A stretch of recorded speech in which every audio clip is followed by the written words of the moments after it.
الله أكبر الله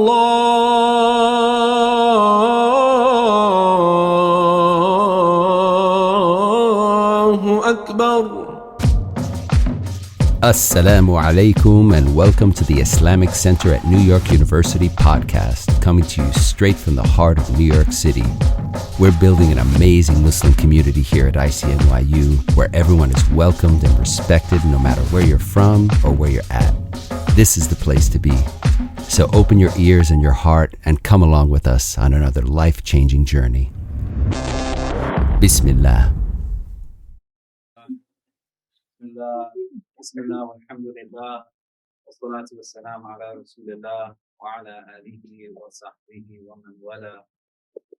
All praise is due to Allah subhanahu wa ta'ala. We thank Him, we praise Him, we glorify Him, beseech Him to send His choicest salutations upon His most beloved, sallallahu ta'ala alayhi wa sallam, and upon all those who choose to tread in His path until the last day.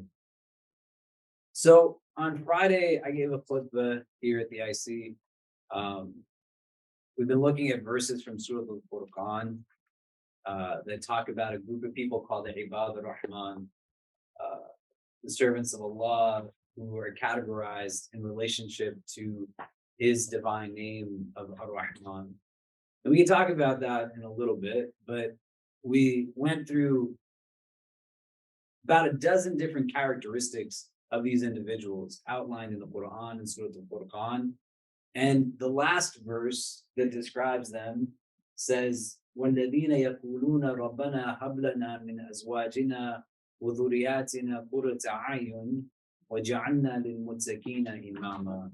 That they're the ones that make dua to Allah, that, oh Allah, bless me or give to me the coolness of my eyes from our spouses, our children, and make us from the leaders of the muttaqeen, right? May Allah make us from amongst them. And so what became really clear after that was a good number of people after Jummah. Who was here at Jummah last Friday?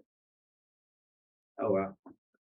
A good number of people. I usually get people who will email, who will call, who will reach out about various things. But there was a lot of people that reached out and they said that in the context of what the khutbah was, the idea was aspirationally to have a family setting that was rooted in this, right? To give you just a breakdown, not to go through it again, you can find it online, the khutbah. But the dua, it says, Rabbana hablana, so our Lord, right? We make dua in the Quran. There's this idea that we're making dua for all of us. You know, it's not necessarily just me making dua for myself, but the Rabbana, the na is denoting like a sense of just communal understanding. Hablana, right? In Arabic, when you say to give, you can use the word ata, you can use the word ita, and these mean to give and gift in certain ways. And there's distinctions made that one is about giving things that are material and others are immaterial, right? Like we say, Rabbana atina fid dunya hasana wa fil akhirati hasana, right? Wa qina adhab an-nar. You're asking for something to be given in that sense. Hablana is rooted etymologically in the same root as the word for gift in Arabic, hiba. Is anybody named Hiba here? You have friends named Hiba, right? So hiba is a gift. And so hablana is a giving that recognizes this as like a gift. That's the sense of what the word means. The qurrat ayun, right? The word qurra in Arabic, it has the same root as the word for something that's chilly or cold or cooling, right? And your ayn is your eye. So the idea in a Meccan society from this dua is twofold, because this chapter, Surah Al-Furqan, is a Meccan surah. And the distinction between verses that are Meccan and Medinese is not that they're revealed in Mecca and Medina, but Meccan surahs verses are those that take place before the hijrah of people going from Mecca to Medina, where there's the establishment now of a Muslim community, a place to inject now legal injunctions and all of this stuff that you can't do when you're living as the minority, right?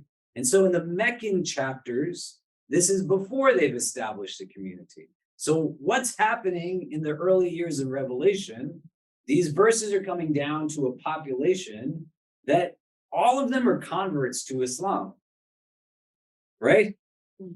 Nobody is born into Islam. When Islam is first revealed, everybody's converting into it. That makes sense?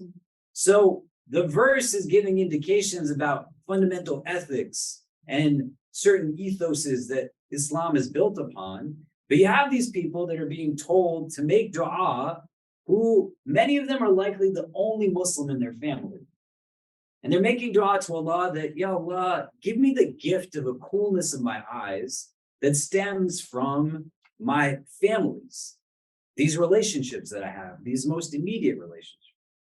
And then there's nothing without meaning in Allah's book for all of us, right? So it's not that a verse gets contextualized and it's, well, it was only applicable 14 centuries ago, but it still means something to me. So the notion is there that all of us make this dua, like, give me this gift that when I come now upon my family, these relations, they serve as this coolness. And again, you contextualize in the Meccan Arabia that is super hot. It's not just a joke. It's desert climate. There's not a lot going on there, right? I went for Umrah in the first week of June, and the temperature was getting at that point in June up to like 110 degrees. It was not really hot. You can conceptualize what the situation is by comparing it. If you were in New York City over the last 3 weeks, we had heat waves going on, right? It's miserable, it's humid, it's sticky. And so the idea of coolness in that sense, and coolness being the comfort, you want to experience it in terms of what's real, right? And this is a principle, not as a tangent, but as a principle to being able to understand things that are Quranic, that are metaphysical. You relate them to your day-to-day experience. Do you know what I mean? Like, it's hard at times for us to understand the love of God, but you can understand the love of God by understanding the love that you have amongst like God's creation, right? So I see the love my wife has for our children, and it just gives me an insight into a God that loves me more than a mother loves his child, right? Or the love that I feel from my daughter and my son that is remarkable. You know what I mean? Can serve as an inroad to then start to fathom what does it mean to have love of God or love for God, right? And so think, if you were here when it hit the real field temperature in Manhattan, where everything is pavement and the heat's bouncing off the street, and bottles of water sometimes are sold for $7, right? How hot was it when it felt like it was 105 degrees in the middle of Manhattan? And so comfort and coolness is very different when you're talking about that as your regular interaction. Give me that sense of comfort that can only come from like a refreshing glass of water at the end of a long day of fast. That you don't want anything other than to just soothe that thirst. That's what that coolness aspect is referring to. And when it is paired with the eye now, it says, right? The example I gave in the khutbah on Friday was of my son, who just turned 7, mashallah. And he and I went to play basketball at a court near our apartment, the Astor Levy Park, if you've been near the FDR on 23rd Street. We're playing outdoors. He's a little kid, and it's really interesting to see little kids experience things for the first time in their lives ever. So we're playing, we're laughing, we're running around, we're joking, and then all of a sudden everything stops because my son got something in his eye. And he's now at that point almost 7, he's 6. And this thing is in his eye, and there's no way that he knows how to get it out of his eye because he's never gotten anything in his eye before. And so he's fiddling with his eye, he's like blinking, he's rubbing on it. He doesn't know what to do. We have water bottles, we pour the water into his eye. He's still trying to like get it adjusted. He tries to play a little bit, but then he doesn't play. And then after about 6-7 minutes, he says, Baba, I just want to go home. And I said, are you sure? Because he's having a lot of fun. And he said, yeah, let's just go home. Now we're taking steps out of the court, walking through a playground, getting to this turf. And then all of a sudden, he gets super excited. And he says, it's out of my eye, Baba. And I said, do you want to still go home? And he said, no, I want to stay. The idea of the relief that he felt in that moment, after just the difficulty of dealing with something that's so fragile, like your eye, that's what this dua is saying.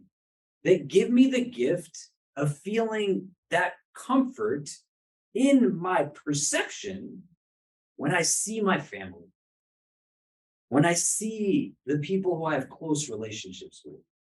I want that as a gift. رَبَّنَا هَبْ لَنَا مِنْ أَزْوَاجِنَا وَذُرِّيَّاتِنَا قُرَّةَ أَعْيُنٍ. That, oh Allah, give me this gift, a coolness in my eye. I want to feel a comfort the way it feels like I got gook in my eye. I got eyelashes in my eye. I got something that's making me freak out because I don't know how to deal with the fragility that is this eye on my face and it getting messed up. Let me feel the elation that someone feels when they no longer have that pain, but they have that comfort and that sense of relief. I want to feel that every time I walk into my house and I come upon the people that are there. I walk into my community setting and I'm sitting now with my sisters and brothers. Give me the gift of feeling relief by seeing certain people that I have relationships with. Does that make sense? That was the dua that we were talking about as the last characteristic of the Ibadur Rahman. They make this dua. And it's a really crazy dua to reflect on in the context of all the other things that are being described of the Ibadur Rahman. And you should go read those verses because Allah gives us like a handful of lists in the Quran that are achievable. They're not given so that we're self-deprecating, but you have aspiration to say, these are the characteristics and qualities that I want to aspire towards. And so you're in this space, so we can unpack it more. But the notion that is, give this to me as a gift, it also then by principles of logic assumes that some of these relationships are not gifts for us. Some are very difficult. Some can be very trying. They can have a lot of tribulation to them, a lot of hardship, a lot of challenges. And many of us have experienced these, or we know people who have experienced these types of things. Tonight, we're not going to be talking about relationships in the sense of abuse. May Allah protect us from it and protect us from ever becoming those who abuse any other individuals. But we want to talk about it not in that sense, which I'm not going to tell you that's the rarity. I'm not going to tell you that those are outliers, because I've seen a lot of people go through a lot of traumatic things. We don't want to undermine that. But we want to think about relationships that are not in the category of abuse and think about our day-to-day relationships. Because what becomes evident is that a lot of us carry a lot of hurt inside. A lot of us allow for others to carry a lot of hurt inside. And we don't fundamentally reflect on some of what exists in our tradition that talks about what the actual challenge is that bears itself within when we give now abode to our hearts feelings of resentment, bitterness, unreconciled anger, envy, jealousy. May Allah protect us from these things. And so it's not just about the other, but also within yourself. You don't want to carry that kind of stuff inside. Does that make sense? I want to take a quick pause. What do you think so far? What does it bring up for you? What are some of your thoughts? You just turn to the person next to you and just speak to them about what we've said so far, what I've said so far, what it's giving rise to, and then we'll come back and kind of go through a couple of things. Yeah, just turn to the people next to you in pairs. So not in like groups of 17. but in pairs. Just talk to the people. There's an odd number of people, and you can have a group of 3.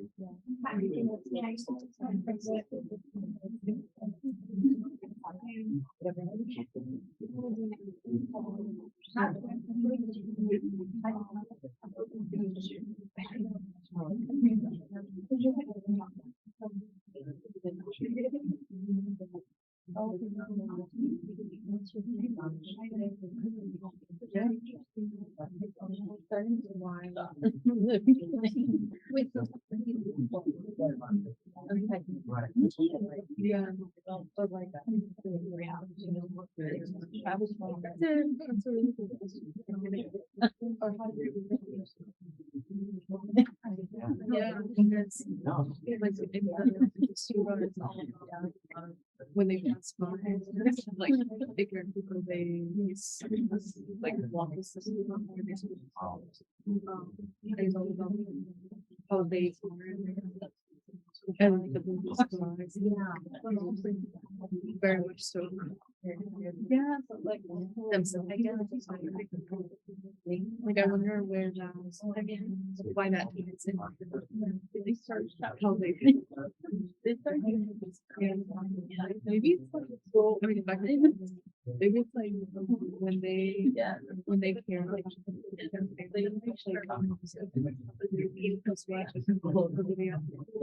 their spouse is I guess like maybe it's like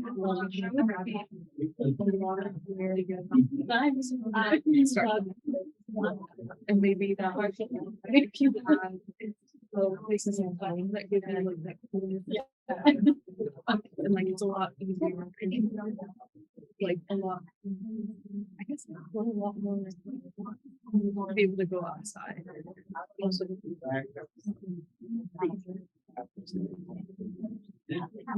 Yeah. It's like a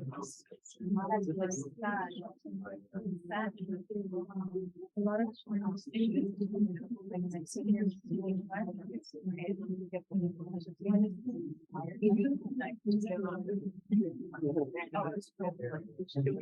Yeah.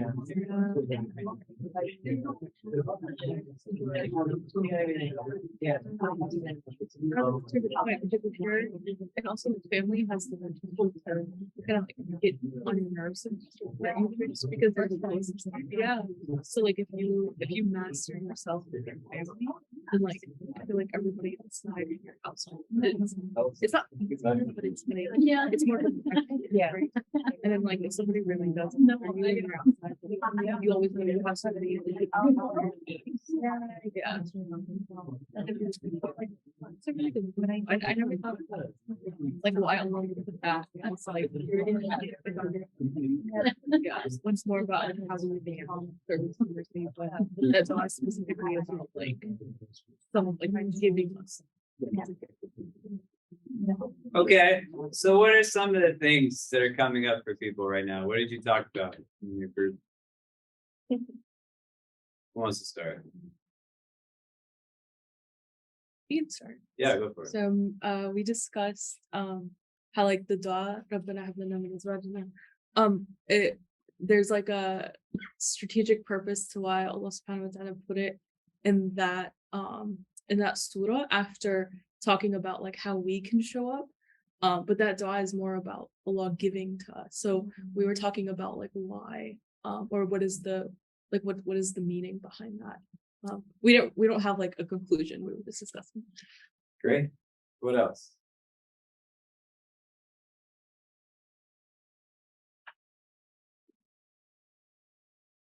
Yeah, go ahead. I think we discussed about how I think we were similar in the aspect like we grew up saying like hearing the fact that oh God loves you more than your mother, but at the same time growing up with immigrant parents where they were like if you do this God's going to be angry if you do that. So understanding growing up and looking back and understanding the dua now makes a lot more sense because understanding the way your relationship with your mom and how that affected your relationship with God and how now that you understand her like the things she went through and the struggle she went through and what she became the understanding where she's coming from now makes it more open to what God is and your love towards God it changed as we grew. So that's what we found. Great. Other thoughts? Maybe one or two more people. You want to say something? I'm sorry, I just want to really look at you and smile. Makes me smile back at you. Oh, Like, like a lot of people say families can be like very helpful and very beneficial to their lives, but in my case, I just feel like it's kind of stuff. We can't really change how other people think of it. I mean, I know like like reconnect or like rebuild bonds, but like if for other people, if your other family members aren't doing the same thing or reciprocity, reciprocating, and it becomes difficult. Like especially post Ramadan or during Ramadan, in my vision. definitely, yeah. Anyone else? One last person? Yeah. I wasn't here for the first portion, but Leah gave me an overview of what you guys discussed. And I think a big thing that comes up for me is boundaries. And you can have such a strong bond that you lose boundaries, and that's something that we're not taught how to create. We're not taught how to create healthy ones. And I think with our parents being from a completely different world, and like as much as they assimilate, it doesn't mean that they change their mindset. And it doesn't mean that they learn the things that like what we're learning for those of us who go to therapy. It's not like our parents are doing the same amount of work, they're just not. So it's like we're hitting a wall.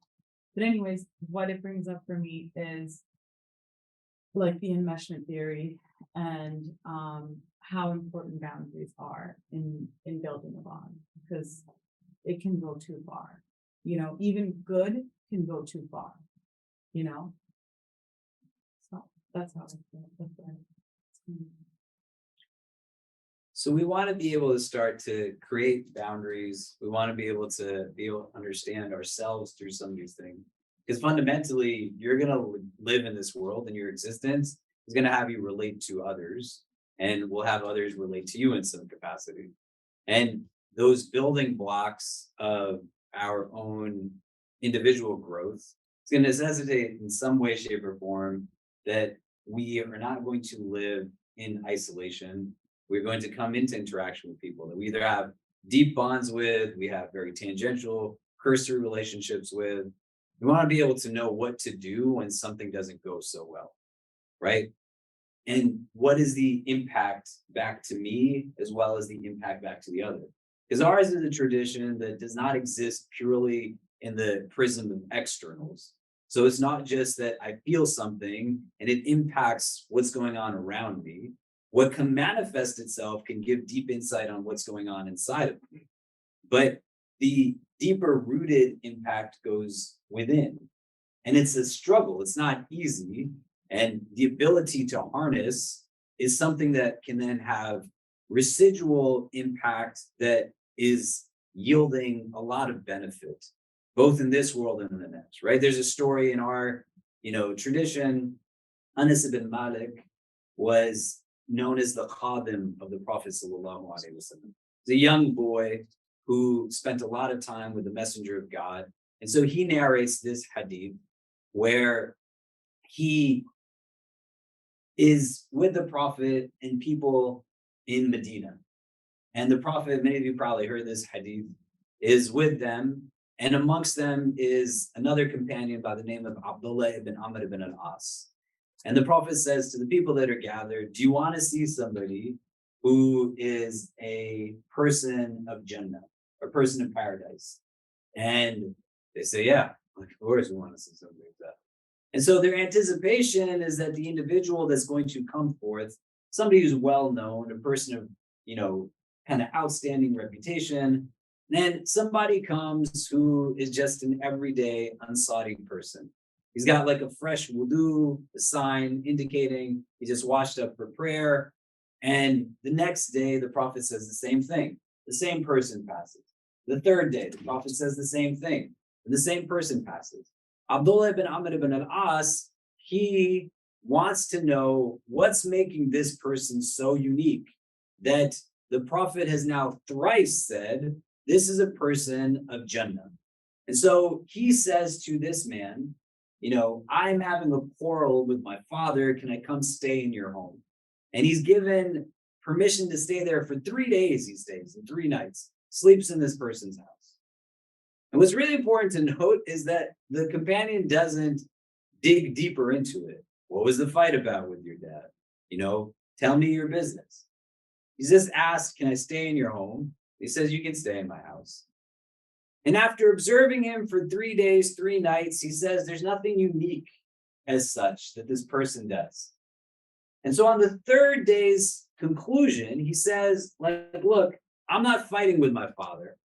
I stayed here to be able to understand, why did the messenger of God say that you are a person of Jannah? He tells him the situation, this is what comes up. And the Ansari man says, I have no idea. I'm just what you see I am. And then as Abdullah ibn Amr ibn al-As is getting ready to go, the man says to him that what I do regularly, every night before I go to bed, is I make sure that I'm not holding anything in my heart against anybody. And I free my heart from any bitterness, resentment towards anyone.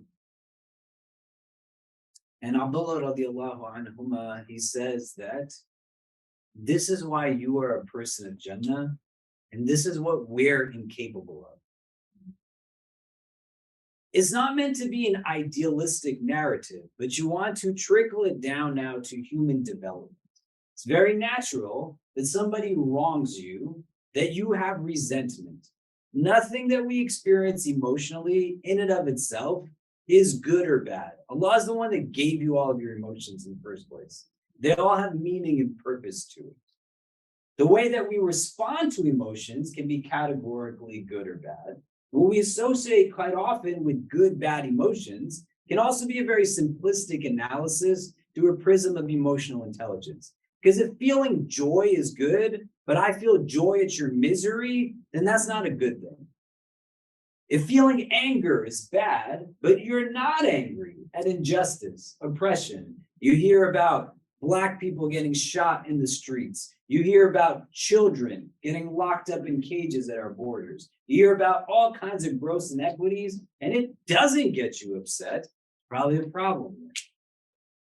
So fundamentally, what we can categorize as good and bad is not the emotion itself, but the act that corresponds to the emotion. What is it bringing me towards? Resentment has a positive to it, because resentment gives you an understanding of your moral compass. You need to be able to recognize when somebody is actually wronging you. And you can say, well, isn't that an obvious thing? From the outside looking in, you might be able to say, why does that person let that person treat them in that way? But when you're immersed in it, you're stuck in it. The people you're trying to make sense of mistreating you are those that you've had spent years of dissonance trying to validate why somebody who cares about you treats you in this way. Because nobody goes into a relationship or becomes conscious of a relationship with the assumption that my friend actually hurts me. My father does not treat me right. So resentment in and of itself is not a bad thing to feel. You get what I'm saying? Because you need to have a level of awareness rooted in your moral compass. It's not a moral relativism, but you're able to stand and say, it's not okay that you do this to me. But now if that feeling stays with you, it's now not just something that you experience in the moment, but it's something that you hold on to forever. Not by your choice. You didn't put it there, but it's still now there within you. It's going to have a toxic impact because it has the capacity now to bear the likeness of something that is acidic. The resentment in and of itself is a deep challenge And if you have anything that bears the properties of something that is acidic, it's not hurting what it is that's around it, but it's hurting what it is that is encompassing it. It's going to just deteriorate the vessel that's holding on to it. And the positioning of emotions in our tradition, your spiritual heart has multiple layers to it, right? So you have the sadr, that's the outermost layer of the heart, right? Right? Are people with me? Do you get what I'm saying?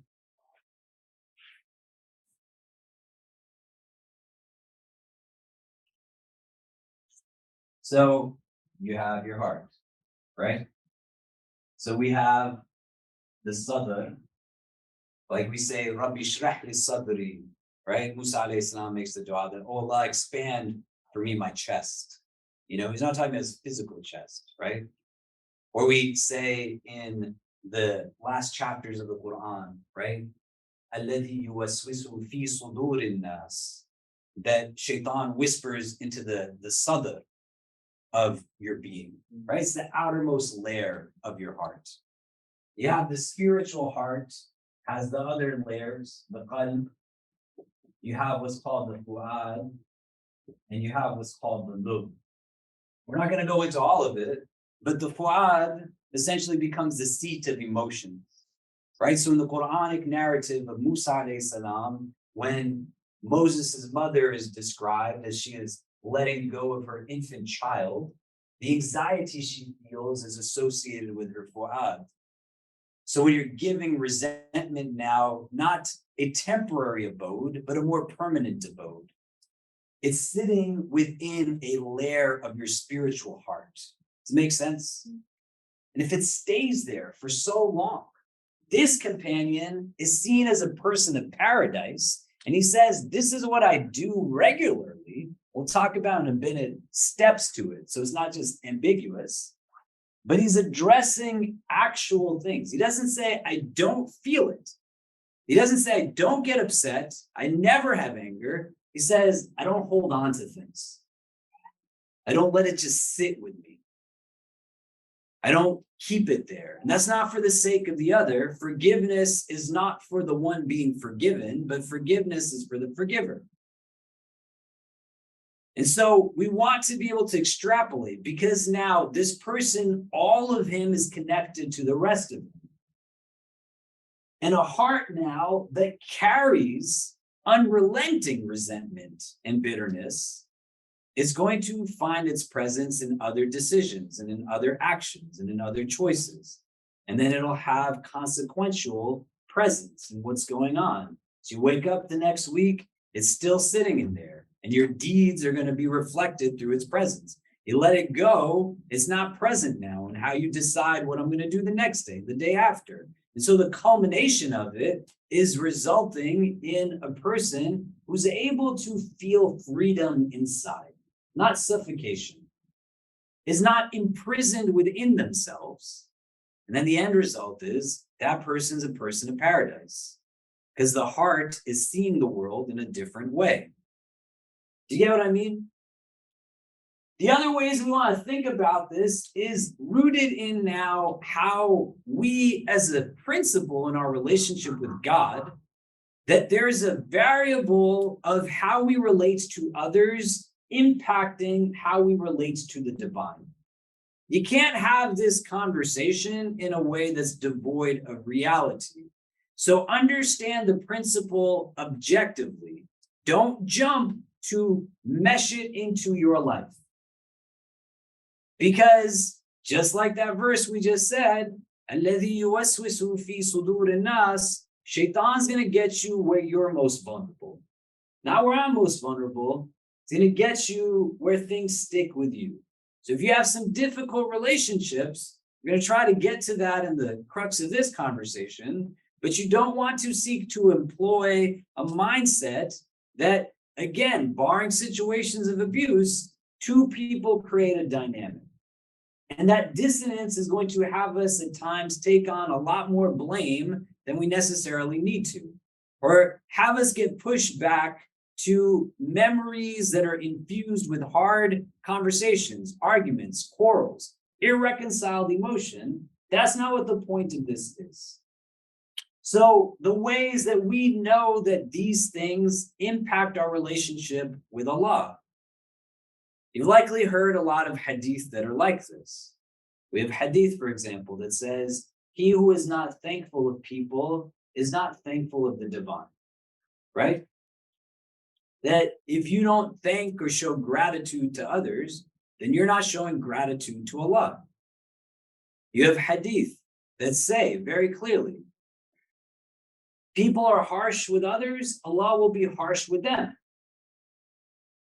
One of the first hadith we're taught in any majlis is called the hadith al-Rahmah, the tradition of mercy. It says, Ar-Rahimuna yarhamukum ar-Rahman, irhamu man fil ard, yarhamkum man fis sama, that the merciful one is merciful to those who are merciful. Be merciful on the earth, the one who is in the heavens will be merciful to you. Irhamu man fil ard, yarhamkum man fis sama. There's a relationship there, right? In another hadith, Jabir ibn Abdullah radiallahu anhu, he says that Allah is not merciful to those who are not merciful to mankind. We can keep going on and on and on, right? Son of Adam comes to Allah on the day of judgment. Allah says that, why did you not feed me when I was hungry? Visit me when I'm sick. Give me drink. He says, you are Rabbul Alameen. How can I do these things? He said, my servant was hungry. My servant was thirsty. My servant was ill. Had you gone to be with them, you would have found me there. There's connections here. There's relations here. And so what these narrations are indicating to us is that the immediate interaction is between person A and B. But fundamentally, how I treat you is going to also then impact how it is that I relate to the divine. Does that make sense? And so why we want to get a hold of this is because we want to feel empowerment and strength through our relationship with Allah. And to recognize that the default that Allah has said, there's literal hadith that says, Allah has written above his throne that his mercy exceeds his wrath. It's a rule he imposes on himself.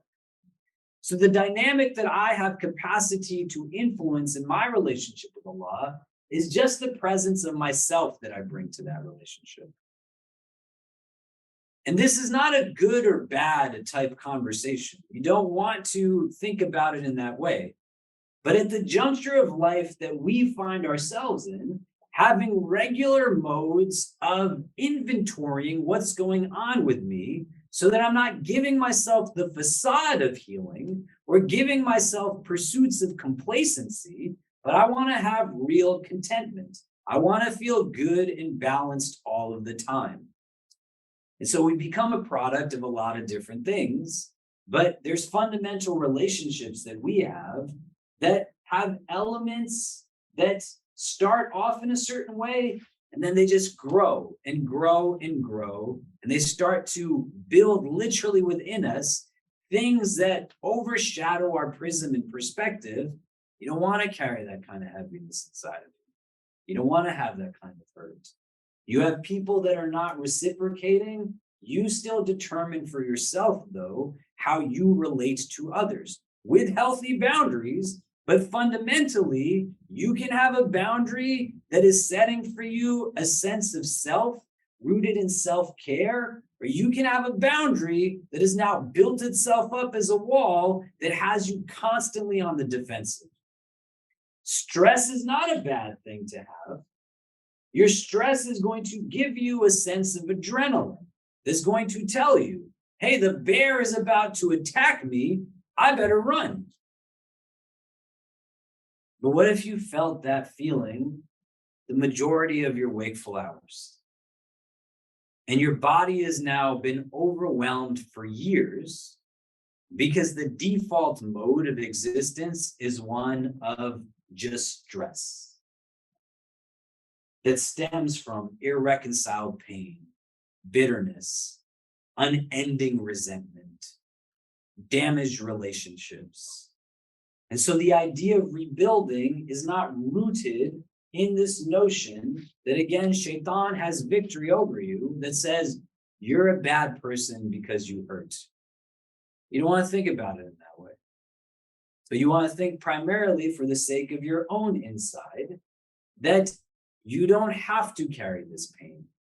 It's not an easy fix. It's not just something that you pray your pain away. You're not a light switch that you turn on and off that says, now I'm happy, now I'm sad. But you got to be able to go through places of recognition. It's a process. The person in the hadith does this so often and so much that it's something that bears now regularity. Going at the end of the day and engaging. We have a spiritual practice in our tradition that is essentially rooted in this, that is just called muhasabah.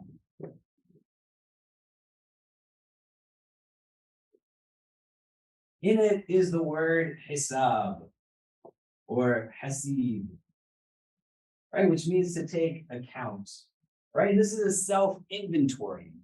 You build into your day, your week. You could do it with a counselor. You could do it with a therapist. You can come sit in my office and yell and scream and whatever else, but you're letting things out as a mode of saying what actually is existing in my heart. Somebody sits with me and they say to me that I'm surprised at my reaction based off of what is going on with me as I speak about these things. That's what emotional intelligence is. You have an openness that there's still things that you can learn about yourself. If I was to ask each of you to take a moment and to just say, like, what do you really have in your heart right now? What's going on in there? It creates agitation, creates anxiety, creates stress, creates frustration. Who are people in your life that you have difficulty with? And it goes in the other direction also as a mode of healing, right? So we could start this conversation off, and I'm not going to make you do this, but I could tell each of you to pull out your phone and text somebody that you care about and just say to them, thank you for being in my life. That I love you. I care about you. Many of you would likely get a response from somebody that would be like, are you okay? Like, are you sick? Right? Something happened to you? Because it's not the norm where you express that sense of appreciation towards somebody.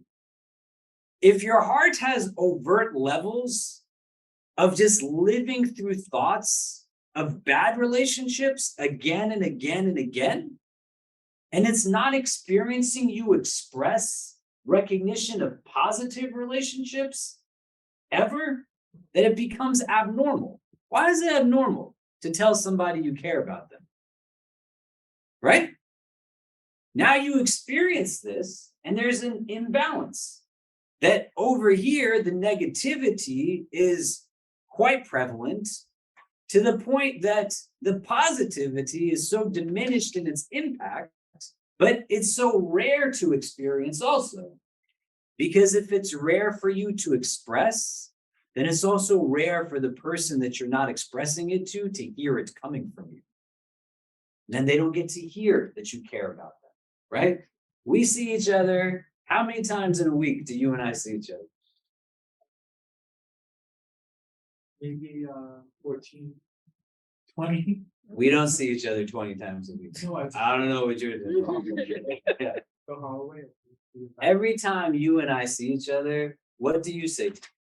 I drop more. Yeah. And I love to do it. Yeah, right? Or your outfit. Yeah, Or you. just really nice things. Say it's so nice to see you. I like to see you too. And a simple interaction can create a different sense of belonging. Doesn't have to be so overt. Doesn't have to be drawn out. I can't remember a time that you and I have seen each other where I haven't smiled. And That's remarkable. And you want to think, is that like a hard thing to do? No. But just at some point or the other, that just started happening. And you play a role in choosing that for yourself. Are you going to walk around and let what defines? Yeah, it's not easy, but if you can acknowledge, I got a lot of clutter inside. And we figure out strategies to remove the clutter. Part of which is a proactive mode of deliberately engaging in what will render now a sense of upliftment and positivity that doesn't have me exist in my own head saying, I hate the way that I am right now. I don't like myself. And it's one of the worst consequences of carrying those things inside of you. You start to dislike you. You have difficulty in loving you. And then you put all kinds of things out, helter-skelter, to all kinds of random people. Because the defining quality for yourself has to be affirmation that I need these people to know this about me, not because I need to be able to understand if they can stand me knowing all of what I carry, but for me to still feel validation that they know this about me. And if they can stand being in my company, then maybe I'm not as bad as I think that I am. You're not a bad person. It's not okay that people mistreat you.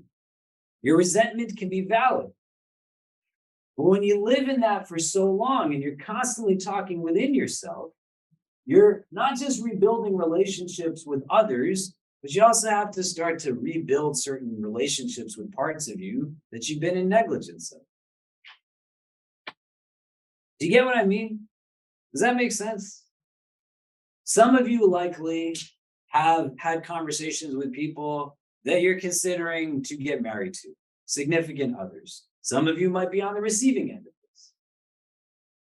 The number of people who I've spoken to who say to me, I'm going to go meet this guy. I'm going to go meet this girl. Do you think I should tell them this about me? This really heavy thing that I have in my life. It's the first time we're meeting, and I just need them to know. I don't know the strategy there. It's not like a cookie cutter type answer. Each one of you is unique. Your hearts are precious. You do not live in a virtual world that every lecture you hear on YouTube is applicable to you. You need one-on-one interaction to be able to speak to people that make sense, which is not going to always be friends and family. Sometimes people will have no idea what to do with the words you're throwing at them. That doesn't mean they care about you less. They just don't know what to do, which is fine. Better that they don't know what to do than pretend like they know what to do and then make it worse. Why are all these people in this place where they're sitting down with somebody for the very first time and they have to just let out all of this thing? It becomes the defining quality through which I see myself, this irreconciled pain that exists within me. I can't see all of my beauty in its entirety because I've now been defined and identified purely through this prism of hurt that came to me from a relationship that didn't go so well.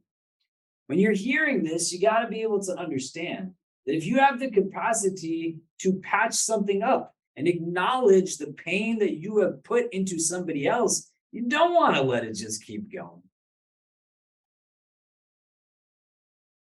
My 9-year-old daughter was talking to me last night about something. We were going back and forth. I love her so much.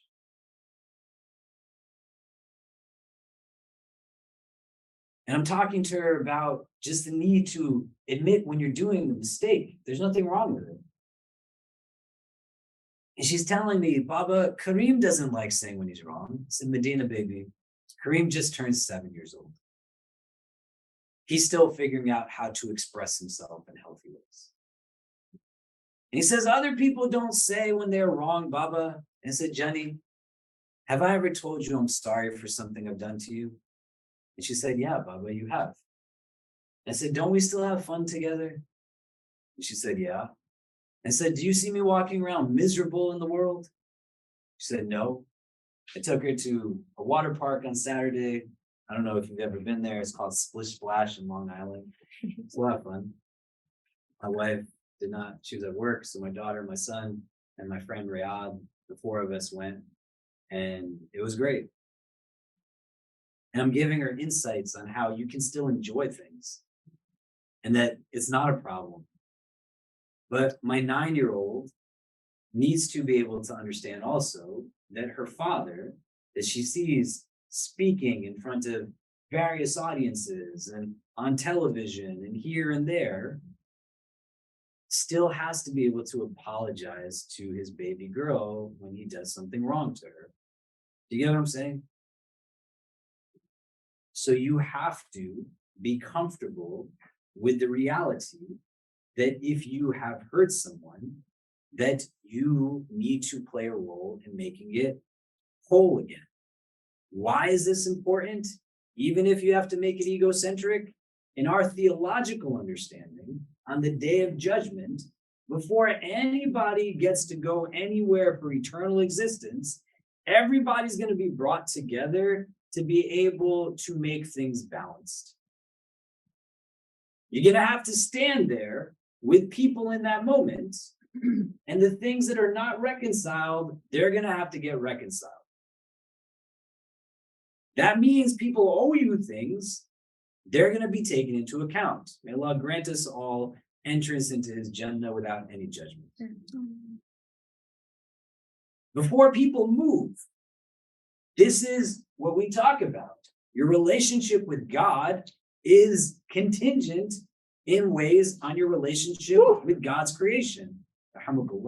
And so you get to a place where you understand it's not Allah who will suddenly take away the ability for you to have what is due to you. He won't make that decision for you. It's not for him to make it on your behalf. Somebody owes you something, they don't take care of it in this world, you're going to stand with them on the day of judgment, and things are going to get taken care of.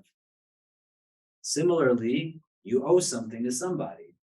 What a foolish reason for me to be delayed, denied entrance into paradise because I can't say sorry to my daughter.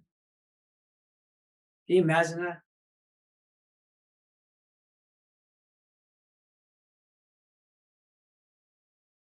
So if you have that capacity to mend what makes sense to mend, you want to mend it. What we want to focus on is mostly the other end of it, where I'm carrying the pain inside. I'm carrying the hurt inside. It's great. You told us this hadith of this companion who goes to bed every night and cleans his heart of holding any ill will towards anyone. Doesn't hold anything against anybody. How do you do that? How does one start to do it? So what I'd like you to do is turn to the person next to you again and answer this question. Somebody came to you and they said, I'm holding a lot inside of me. What are the steps I should take? What would you say to them? And then we'll come back and talk about it a little bit. It makes sense, the prompt? So I came to you, I'm carrying heaviness inside of my heart, a lot of resentment, a lot of pain, a lot of difficulty through damaged relationships. These are not abusive relationships, right? Let's make that clear. It's not an abusive relationship. Entirely different scenario in that sense. Somebody's in a place where things are not going well with someone else. They come to you and they say, what do I do? How do I approach this? What do you say to them? Then we'll come back and discuss.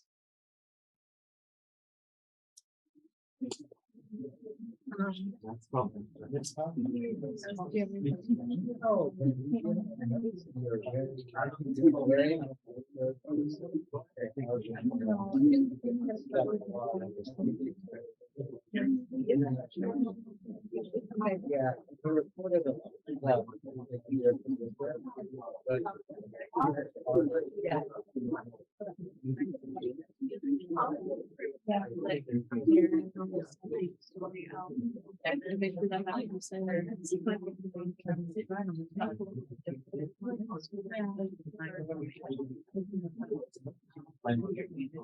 for them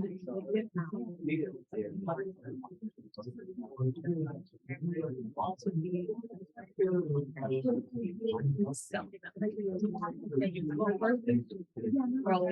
something feeling that's just to healing.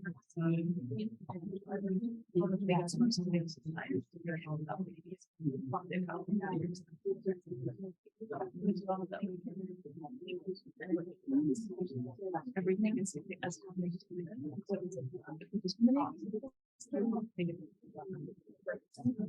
like it's like easier to yeah, I don't know. I think my therapist was that something matters to you and a lot of especially for someone who like technology and admitting that like yeah, you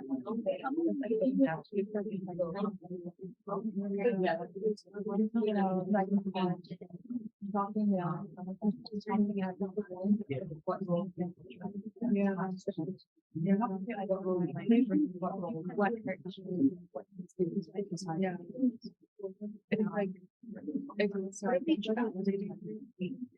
and like understanding that like Imam was kind of just there.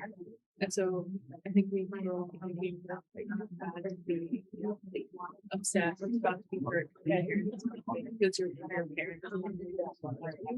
So like changing that space so I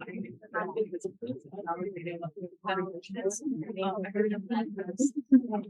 It was like a so you're obviously like I was talking about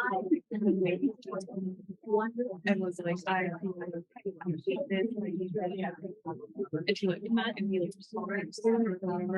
and then she realized like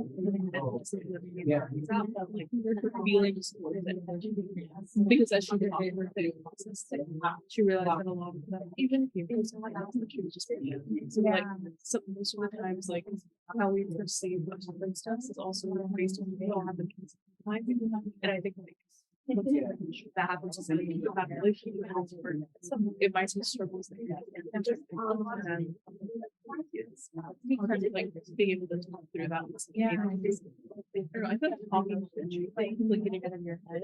I think that's really good because a lot of in your head like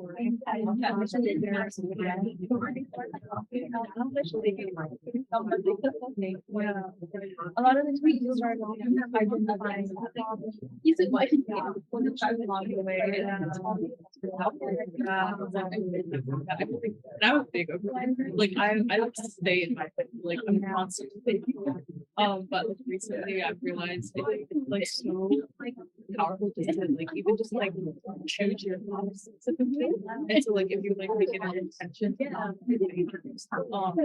just it helps you like show up better like in your like thinking you're always like I said something and I'm just that bad and like you just let all yeah, it was like like we mentioned and then like you know you get and then we like I think the main thing was just like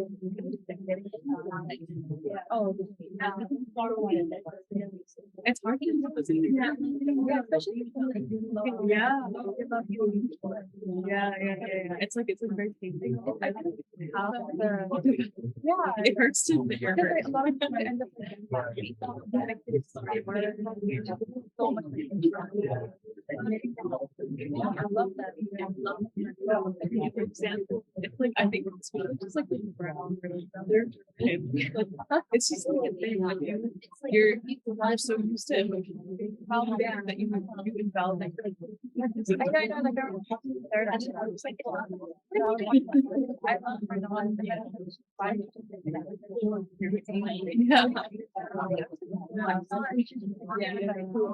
but it hurt I admit it. it took all like took away so much baggage. Yeah. Yeah. Because you're not like, I think we think that we are instead of just listening. And I think when we don't, it stops inside of us and it just stays there. When people talk about it and talk about it, and then they we're just about you. Yeah. Stepping away from feeling like, oh, sorry. Okay, so what did we talk about? What were some of the things? I heard everyone talking. Yeah. I think this is like informed by my, like, of course, I'm very biased in this, but I often, if appropriate with a friend, often advise, call your parents and like, or connect with family, and that from that rootedness, I think you're more equipped to tackle other heaviness or other problems that you might be facing. Yeah, I think family is like a really solid resource if it's available. Okay, great. What else?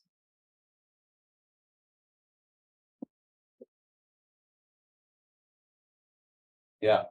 So we talked about a couple of things, and in no order, but first asking them in terms of action items, like one, reflect on what is hurting them and like try to define what that emotion is. Is it a specific injustice that happened? Is it, naming the emotion will help you control your actions to it rather than having it control you. Then we talked about unfreezing and really the stress of the emotion, or like stress. The reason why people have stress is because it gives a sense of urgency. So by unfreezing and being able to do something with it, you just feel so much more empowered. And then we talked about contextualizing the problem. Really showing that like today isn't forever, and there's certain things that could have happened before and certain things that could have happened after. And if your friend feels extremely heavy right now in this moment, just reassuring them that this problem isn't going to be with you forever, and there is hope and there is a solution. Great, amazing. What else? Yeah. I'm not sure, but adding on to her point, you have to like make sure the response is very genuine. Because you can't just like for someone to go into something and if they can't stay here, it's going to be okay. You can't just have that those quick cookie cutter responses like you're gonna be okay. But like try to empathize with the individual. Okay. And his or her situation. If you're on the receiving end, you also have to be able to like absorb the situation that others are going through. Should be able to as well. Okay. No plans. So this is like a different person now in the scenario, right? Because there's different roles here. You're the person that's hurting, the person that's being vented to. And then there's also a third group that's I'm the person that could be doing the apologies, right? Or it could be potentially the one that's helping to heal because I hurt. So a lot of what we were saying before is, this is a person on the receiving end of some of the pain, right? Yeah. What else? Yeah. So I received a text message. I was talking about how the message this morning from a friend that said they're really hurting about something and they don't want to talk about it because I know what it feels like to go through something like that. And I thought, like, we always I always try to think about the wisdom behind whatever happens to cope with it. And then I never thought, maybe it happened so that when someone else is going through that, I can kind of be that listening here. Amazing. Anything else? Just listening to them. And, empathizing is there, but letting them tell what they went through, because sometimes things are pent up, and especially as a male, you don't say much, and if you start saying, people shut you down. But when this listens to you from time to time, that itself gets you thinking about, you're thinking errors, so maybe you're overthinking, and maybe you're, you know, making a mountain out of a mole. And, Yeah. So let's focus on this person here, right? Because it's really easy sometimes to give wisdom to others, but we have to drink our own tea. We don't really do that so well. So the idea is to be able to create this idea. Someone comes to you and says, what do I do? Now you're telling them to do all this. So you got to tell yourself to do all this, right? So step number one in this is, and you might say, well, that's obvious, is like you have to want it for yourself. And that's not an easy thing to be able to at times really acknowledge. There's not entitlement by any means, but you are fully in a place where you are owed a sense of contentment. You don't have to carry garbage inside of you. You shouldn't have to carry clutter inside of you. Nobody should. But if nobody should, that means also that you should not have to, right? It doesn't mean the world won't get heavy. We're not talking about an absence of sadness or grief or these kinds of things. Everybody goes through things. These are normal human and emotional experiences. That's not what contentment is.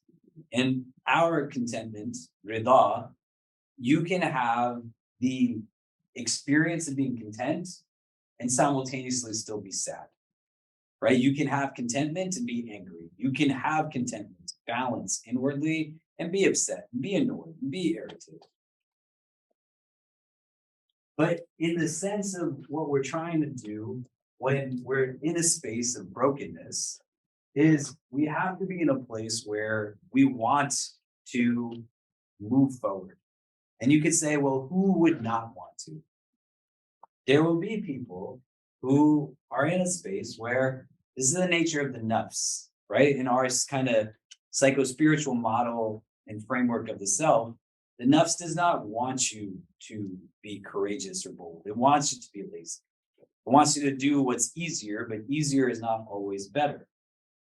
And some of it's not going to happen instantaneously, but fundamentally, your first step has to be like, this is what I want. This is my goal and objective. I want healing for myself. I don't want to carry this inside. Because then if you really want it, you're not going to put Band-Aids on. You're not going to just play games with it.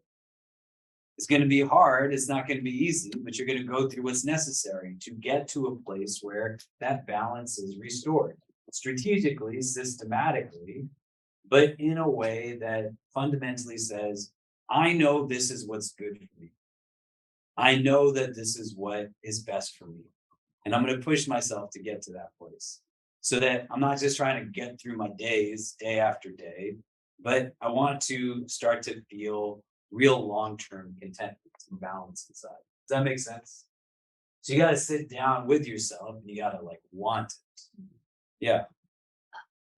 With the story of the person of Jannah who doesn't hold resentment, I think the stuckness that happens when if I would try to take that on myself is like, but I can't feel okay until this other person who wronged me or does this thing changes or like some external action takes place.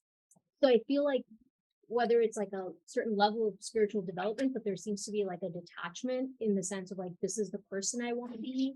And I'm like not taking those things personally. So I guess I don't know if it's coming from like a less evolved place, but my first instinct is like the stuckness is I can't get there because if I'm feeling resentful, I feel like I can't get past it because I'm like, I need X thing to change. Ultimately, I've done better when I'm detached from that expectation, but I think it's not going to help you to hate on yourself. You're not a devolved human being. You're clearly like very articulate and intelligent, mashallah. And you don't want to go in with a negative frame that you're already dealing with hell. And then on top of that, you say, plus, like, there's something wrong with me because I'm responding in the way that I'm responding. None of us is the same as anybody else. So just because somebody can put up with something in a certain way that I can't put up with in the same way, doesn't mean that there's anything problematic with me. We're two entirely different human beings. You know what I mean? So you're in this process of now things coming, and you're going to move forward by being able to just learn about yourself individually. Learning doesn't mean that one is unlearned. It just means that there's still more to know and still to kind of move forward. Do you get what I'm saying? Does that make sense? It's really easy when you deal with like religious platitudes to get to a place where you tell yourself in the midst of difficulty that you're also lacking because you're saying this is difficult, right? The idea of gratitude is to not pretend like the world is amazing always. Some parts of the world are really great, right? But some parts are really heavy. Gratitude is meant to be a vision modifier. It's not that like, here's the obstacle and my gratitude suddenly says there's no obstacle. But what my gratitude enables me to do is to see the obstacle differently than if I was to see it absent of the gratitude. It's a vision modifier, right? And so shaitan is going to get to you, your nafs is going to get to you to pull down as much of your own kind of shields as possible. So I'm already thinking about something that induces anxiety, and then I interject another layer of anxiety that the way my mind functions cognitively, when I now start to think about the first thing, I automatically start thinking about the second thing. So I've taken the equivalent of one and I've now doubled it in heaviness before I even know how to carry either of them. You see what I'm saying? Does that make sense? So in this too, after you want it, you got to figure out a place where all of these things is important, reflecting, naming, etc. But how do you reflect? And it's the key here is how do you reflect? Where do you go to reflect? Where do you go to self-express? Where do you go with regularity to actually contemplate upon things? The default settings that most of us go through are ones that are inwardly inducing chaos because outwardly we're not seeking out stillness, right? Does that make sense? Our tradition embeds 5 moments of clarity in the form of ritual prayer in a day. But our relationship to them individually will vary person to person. You also have, though, a need to have regularity of just spaces where you can sit down to breathe. So I'm not like a, teapot just like simmering over, looking for everything to spill out. But I know how to get myself to a place where I can even begin to think about what it is that I'm going through. The naming of something can be done strategically or it can be done instinctively.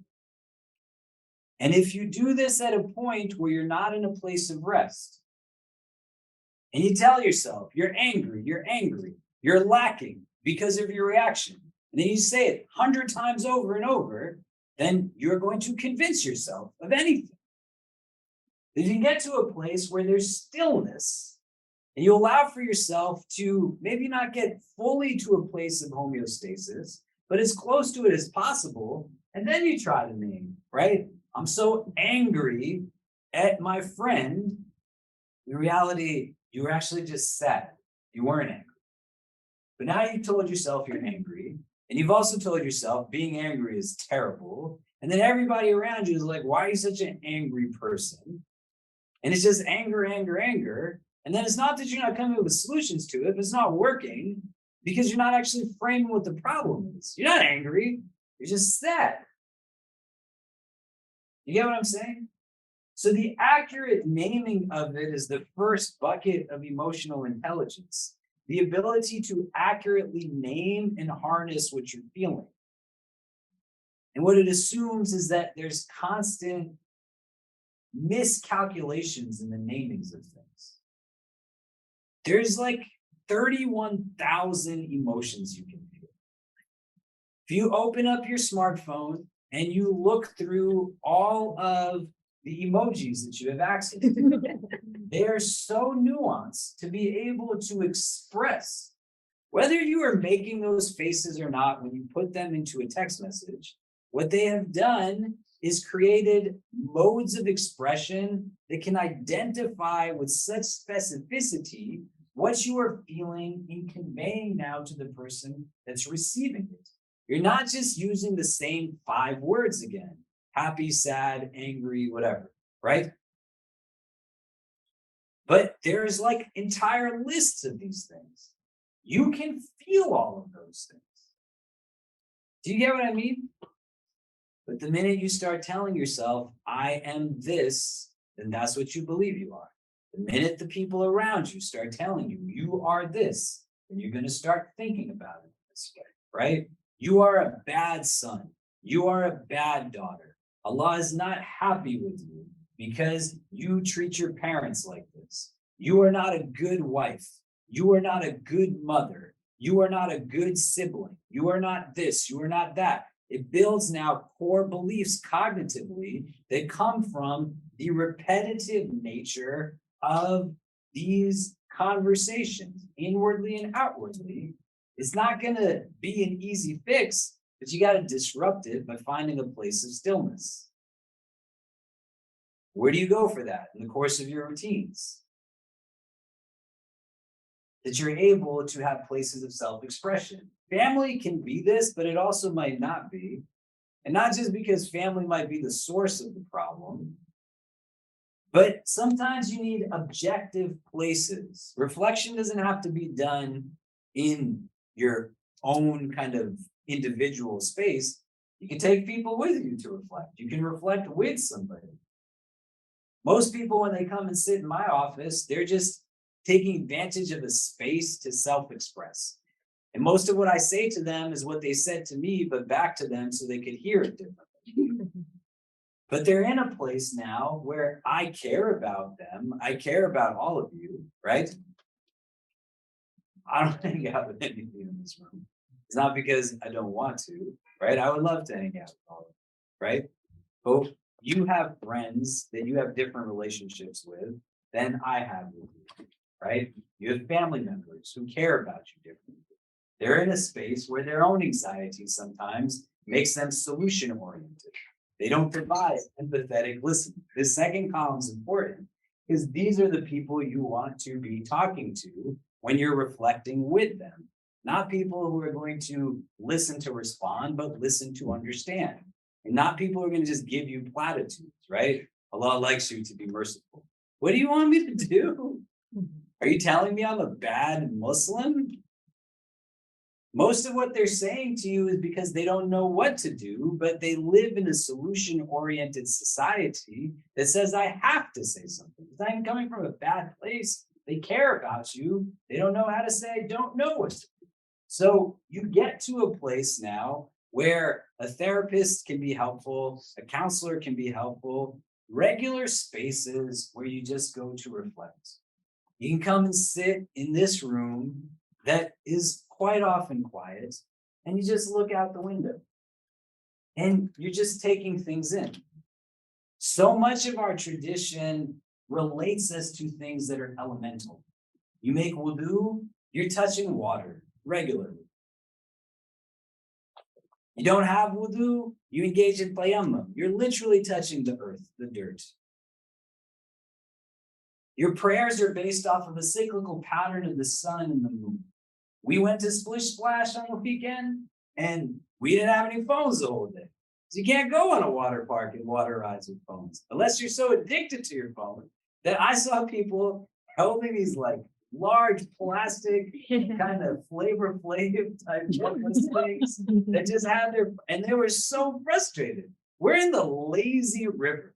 The whole idea is to just enjoy the laziness of it. There's a man in front of me standing, instead of letting the water push him, and he's got this plastic case on his phone. He's like banging it, trying to get it to go. My man, just go lock your phone in the locker, dude. That's all you gotta do. We didn't have our phones. And so you can tell the Qibla from the rising and the setting of the sun, right? And it's not hard, right? The sun sets in the west. rises in the east. And so, after Dhuhr time, the sun is starting to descend. And so if you can find the sun and you can see its trajectory of its descension, then that's west. And then if that's west, then here's east, and then here's north, and here's northeast. But you have a relationship to natural elements embedded in your routine day to day. The idea is to be able to relate to the world around you. Does that make sense? It doesn't make sense? Completely. What are you left? Nazi climbed the mountain but doesn't know where east is. Oh, yeah. No, you taught me north, south, east. I just taught you. That is our. But do you get what I'm saying? So you can't reflect in the places that cause you agitation. And most of the world you spend your day in doesn't care about whether or not you feel good inside. It's going to assess you whether you have children, whether you're married, whether you have a house, how much money you make, how much money you're making for them. It's going to bank on the idea that you're not designing your life so that a corporate vehicle can design your life for you and tell you that your happiness in a consumer-driven society is rooted in purchasing what they're telling you should buy so you have happiness. So you just take a break sometimes and you relate to the world around you. When we were driving back from Long Island the last 2 days, I went to Long Island on Saturday, and on Sunday I had to go there for a wedding yesterday for a couple in our community. And we're stuck on the LIE because there's always traffic on the LIE for some reason. And you can't help but just look at the sky. It's unobstructed. And the beauty of the sun piercing against some of these clouds, it's setting. It's just remarkable. And if you believe that God is your creator, then you have to understand the way that Allah created you was to be able to find upliftment through looking at some of these things. When you're devoid of it, and all you're looking at is what's concrete, as opposed to what's natural, is going to have an impact on that diagram of the heart that we had before. You know what I'm saying? You need to visually consume things that are going to render for yourself a place of softness inwardly, right? So how do you reflect? Where do you go to reflect? And reflection can be done in retrospect, it can be done with foresight, it can be done in the moment. Reflection and contemplation is done upon something. It's not rumination. Rumination just creates anxiety. It gives you the facade. It's just creating worry. You see what I mean? Mm-hmm. You have to answer this question. If the answer to it is that I don't do it, great, that's good. And then you go back to here and you got to say, I want it. So I want you to individually now just take 2 minutes to yourself and try to think out, where can you do this? There's a park that's behind our library here that is situated between 2 apartment buildings used for grad students and some faculty that we started to do events in. It's called Sasaki Park. In the pandemic, we couldn't have food inside. We couldn't do a lot of things inside. We started taking people. And so very begrudgingly, I took people to this quiet place that I used to sit in all by myself. It was always still there. Not so many people. It's surrounded by trees. If you hear anything, you hear kids laughing at a playground close by.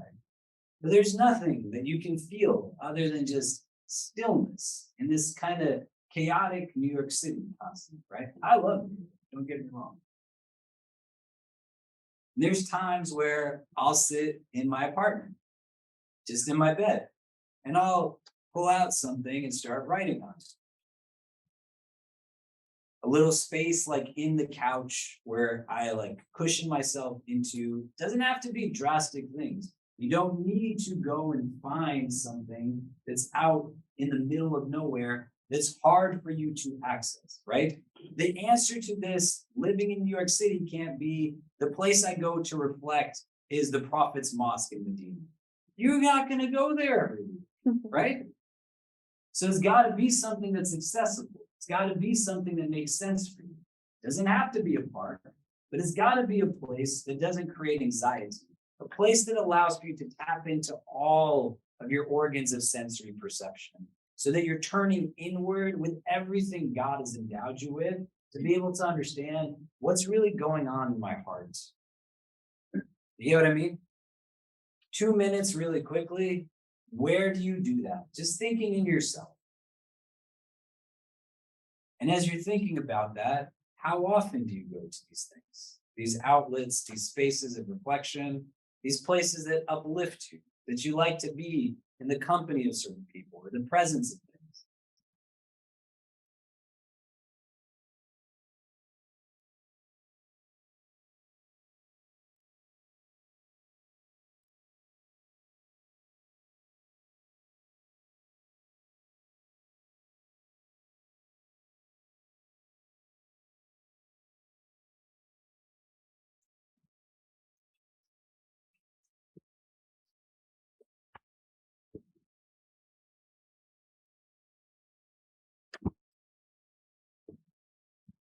Great. So as a metric of assessment, so there's no ambiguity, you should try to go to that place that you just thought about in your head at least on a weekly basis. At a minimum, once a week, your heart deserves it. If you are not going at all, start with once a week. If you can, you start to build in deliberate modes of reflection a couple of times a week, a few times. Doesn't have to be crazy long. You can start your day in the morning by saying, what am I going to achieve today? 2 to 3 things. It's not have to be grandeur. Today I'm going to build a masjid. Today I'm going to adopt an orphan, right? Today I'm going to do my laundry. I did my laundry over the weekend. And I was talking to somebody on the phone while I was doing my laundry. And they said, you do laundry? I said, I wear clothes just like you. I guess I do my laundry and I do my kids' laundry and I do my wife's laundry. Because we're not going to walk around in stinky clothes all day. But at the end of the day, folding these clothes and putting them away, alhamdulillah, I got my laundry done today. When I'm reflecting backwards in the evening, did I get done some of the things I want to get done? Those are some of the things that I want to get done. You see what I mean? Right? It doesn't have to be huge. It can just be something that makes sense where you are. How do you reflect? Where do you go to reflect? I want to be mindful of time. These are things that are really important. I want us to talk about briefly what does not work and what are things we don't want to do. When you're going through your healing process, an outlet is not meant to be an escape from reality, but it's meant to relate to reality in a way that it enhances the reality you find yourself in. Because you can also convince yourself in a way through dissonance that you are wrong about things that you are not wrong about. Just as the person on the other end can tell themselves that they are the one that's in the right, even though that they're undoubtedly wrong. When you're dealing with this kind of pain, you don't want to turn towards outlets that hurt you or hurt somebody else. Most of what we can do that gives us temporary satisfaction, it's going to be just like little chips away at what the anxiety is. I can't tell you the number of people that I've sat with who are just bubbling inwardly with a lot of angst. And every person that they see, they just start telling their business to.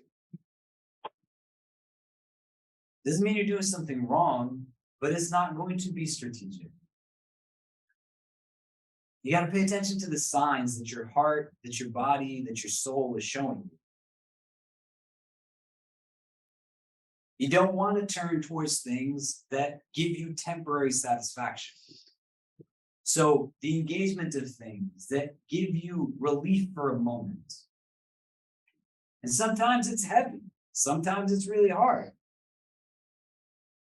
There's a woman who was a survivor that we were helping get through various things that she was experiencing.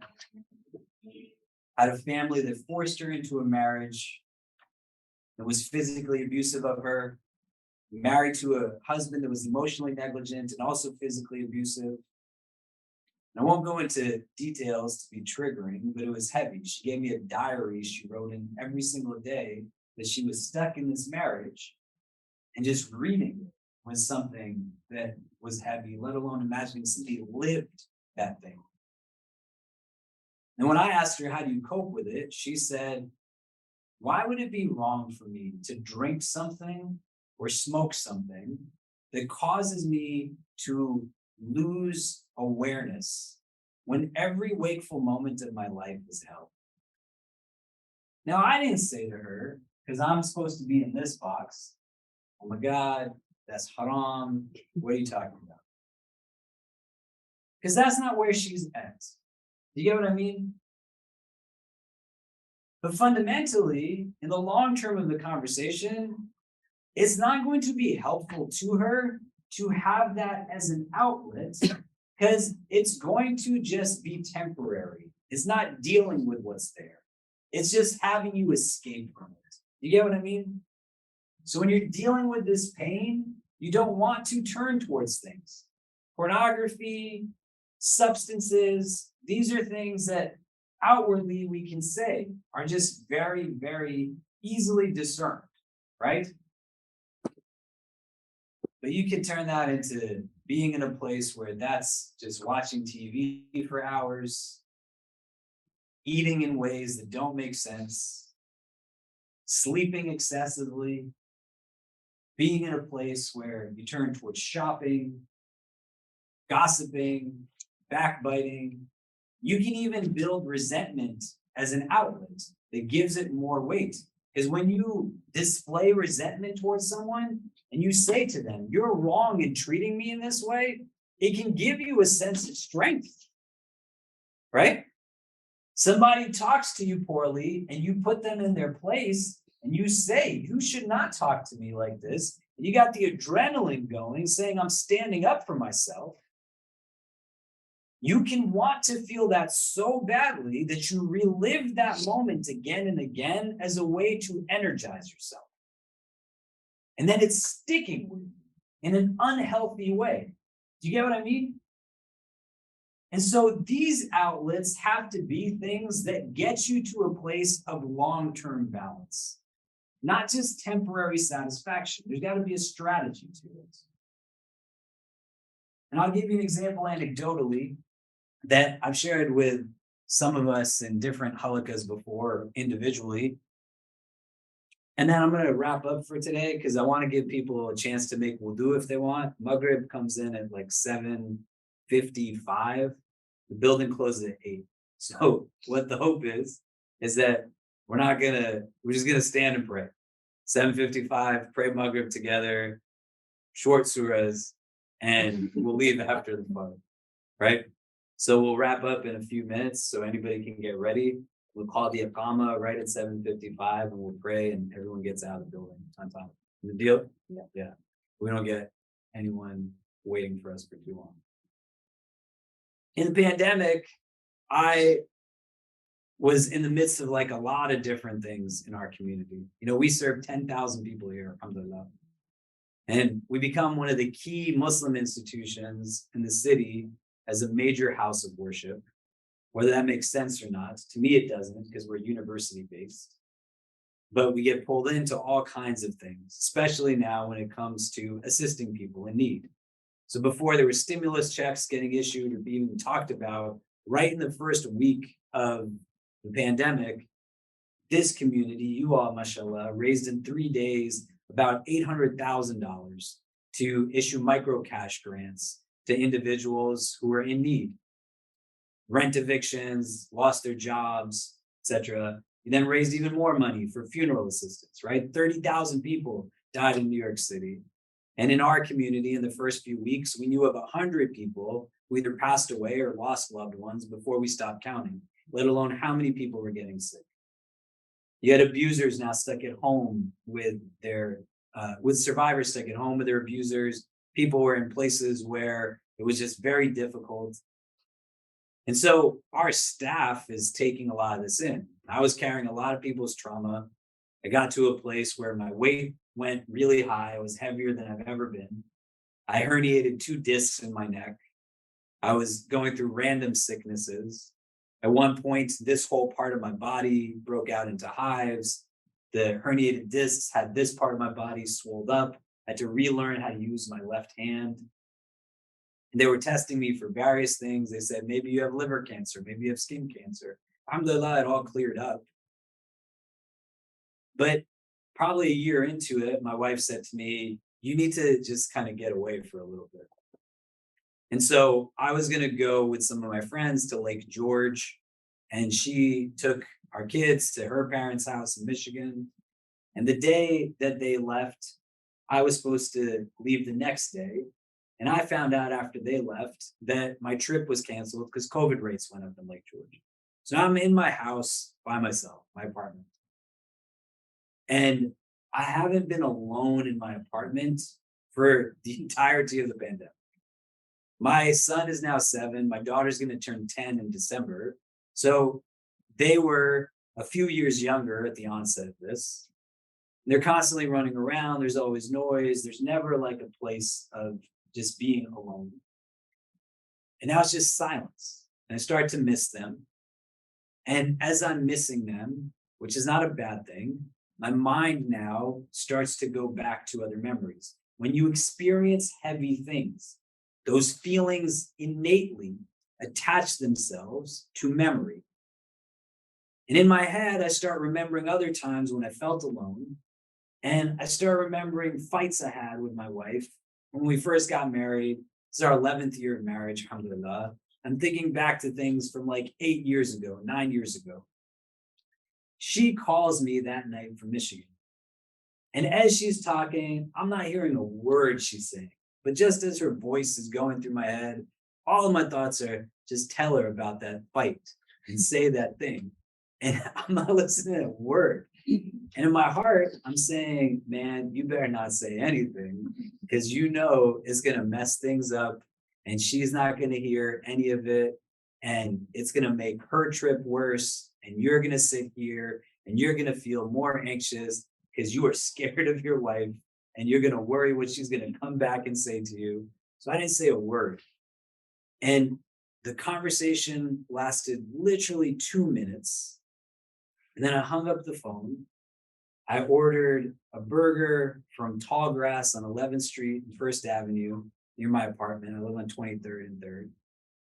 I ordered a crepe from Creperie over here on McDougal, if you've ever been to it. And I got the Reese's peanut butter cup crepe, stuffed with Reese's and peanut butter and ice cream and bananas. Amazing. I ordered that for that night. I turned on a movie to watch that I knew would make me laugh. And I turned off all my electronics. And then the next day, my friend and I went to the Poconos. He skied. I couldn't because of my neck injury. So I just slept in the hotel all day. That night when he came back, we got some takeout from the sushi place. We then watched like a bunch of Harry Potter movies that were playing on TV. The next morning, we came back to the city. We found a diner that let us eat indoors against regulations. We were eating there with everybody else. They came back, got some more rest. 5 days passed until I was in a place that was more stable. And then after 5 days, I then looked back to name what I was feeling, to understand what was going on. If in the moment I tried to do all of it, I would have misnamed. I would have not accurately understood. I would have blamed everything on her, said she's the problem. And then I just keep telling myself. And then we go back and forth, passing pain to each other.